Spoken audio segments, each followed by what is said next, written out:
कुंभकर्ण लंका के राजा रावण का छोटा भाई और सेनापति था। रावण अगर किसी पर सबसे ज्यादा भरोसा करता था तो वो कुंभकर्ण ही था। कुंभकर्ण ऐसा छोटा भाई था जो रावण के साथ मरते दम तक खड़ा था। आइए बताते हैं उसके जीवन से जुड़े कुछ रहस्य के बारे में। नमस्कार दोस्तों, आशा करती हूँ आप सभी लोग ठीक होंगे। राधे राधे दोस्तों, ओम टीवी पर आप सभी का बहुत बहुत स्वागत है। तो आज हम बात करने वाले हैं लंका के रावण के भाई कुंभकर्ण के बारे में। दोस्तों, जब लंका के रावण के भाई कुंभकर्ण की बात आती है तो सभी के मन में एक विचार जरूर उत्पन्न होता है कि रावण के पास इतना धन, धन्य, मनोरंजन की सब कुछ समृद्धि होते हुए भी कुंभकर्ण इतना क्यों सोता था।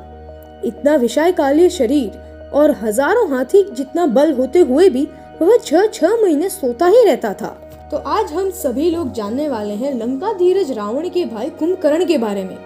सबसे पहले जानेंगे कि लंकाधीश रावण के भाई कुंभकर्ण को इंद्रासन की जगह निंद्रासन कैसे मिला। दोस्तों, रामायण में कुंभकर्ण रावण का छोटा भाई है जो अपने राक्षसी आकार और महान भूख के बावजूद एक अच्छे चरित्र का बताया गया है। लेकिन उन्होंने अपनी शक्ति दिखाने के लिए कई हिंदू भिक्षुओं को मार डाला और खा लिया। इनकी माता केकशी राक्षस कुल की थी और पिता विश्व ब्रह्मांड कुल के थे। तो रावण और कुंभकर्ण दोनों अधिकतर अपनी माता के संपर्क में रहते थे और इनकी माता की यह इच्छा थी कि उनका पुत्र संपूर्ण संसार पर राज करे, जिसकी वजह से उन्होंने रावण और कुंभकर्ण को हिंसा का शिक्षा दिया। और विभीषण अधिकतर अपने पिताजी के साथ रहता था, तो वह देवताओं की स्तुति करता था तथा धर्म के मार्ग पर रहता था, जिसकी वजह से रावण और कुंभकर्ण माता के लालच और घमंड की वजह से राक्षसी थे तथा पिता के गुण की वजह से प्रकरण विद्वान तथा चारों वेदों के ज्ञाता भी थे। लेकिन विभीषण हमेशा अपने पिताजी के साथ रहते थे, इसलिए वह धार्मिक प्रवृत्ति के थे। एक बार रावण और कुंभकर्ण दोनों भाई कई वर्षों के लिए ब्रह्मा जी को प्रसन्न करने के लिए बहुत ही कठिन तपस्या कर रहे थे। तो यही बात नारद जी को पता चली कि रावण और कुंभकर्ण देवताओं के राजा इंद्र जी का इंद्रासन लेने के लिए इतना घनघोर तपस्या कर रहे हैं, जिसे सुन के देवताओं में हड़कंप मच गई। तब सभी देवता ब्रह्मा जी के पास आए और उनसे यह सारी बात बताई, क्योंकि अगर कुंभकर्ण को इंद्रासन का वरदान मिल जाता तो सभी संसार के ऋषि मुनियों का जीवन जीना दुर्लभ हो जाता। ब्रह्मा जी ने कहा कि अगर वो दोनों वरदान मांगेंगे तो वरदान तो उनको मिलेगा ही। तब सभी देवता माँ सरस्वती से विनती करने लगते हैं, जिसकी वजह से जब कुंभकर्ण को वरदान मांगने का समय आया तब माता सरस्वती जी कुंभकर्ण की जीवा पर विराजमान हो गए और इंद्रासन की जगह कुंभकर्ण ने निंद्रासन मांग लिया, जिसकी वजह से कुंभकर्ण हमेशा सोने लगा। तब रावण को कुंभकर्ण की बहुत ही चिंता होने लगी, क्योंकि वह हमेशा अगर सोता ही रहता तो उसका शरीर बिना कुछ खाए पिए सूख जाता और फिर वह मृत्यु को प्राप्त हो जाता। तब रावण ने ब्रह्मा जी से प्रार्थना किया कि आप 6 महीने तक सोने और 6 महीने तक जागने का वरदान दीजिए। तो ब्रह्मा जी ने यह भी वरदान दे दिया। लेकिन दोस्तों, जब कुंभकर्ण 6 महीने के बाद उठता था तो वह बहुत ही भूखा रहता था और 6 महीने तक वह हजारों लोगों का खाना एक ही दिन में खा जाता था।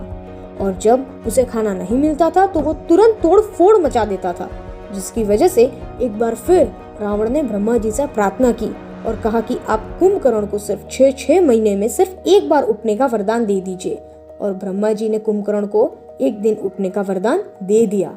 जब रावण सीता जी को हरण करके ले आया था तब राम जी ने वानरों की सहायता लेकर के आक्रमण कर दिया था और लंका के सभी शक्तिशाली राक्षस राम जी की सेना के द्वारा मारे जाने लगे।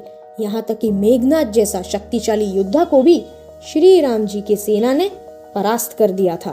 रावण घबरा करके अपने छोटे भाई कुंभकर्ण को याद करने लगा और उसे उठाने के लिए बहुत ही प्रयत्न किए, पर कुंभकर्ण इतनी गहरी निंद्रा में सोता था कि उसे उठाने के लिए उसके कानों में नगाड़ों की आवाज तथा हाथी की छींक की आवाज, यहाँ तक कि उसके ऊपर हाथी और घोड़े भी दौड़ाए जाते थे।